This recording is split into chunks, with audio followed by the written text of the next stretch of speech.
দেখুন কিভাবে এই যন্ত্রটি তৈরি করা হয়। দেখুন এর দিয়ে কত কাজ করতে পারবেন। দেখেন, দেখুন একটা কাজের অভিজ্ঞতা থাকলে কত কি করা যায়। দেখুন একটা কাটিং মেশিন দিয়ে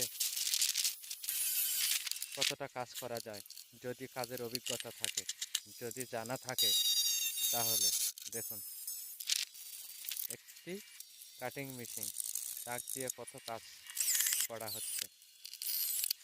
দেখুন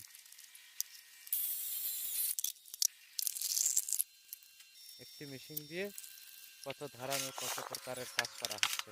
দেখুন শুধু একটু বুদ্ধি খাটিয়ে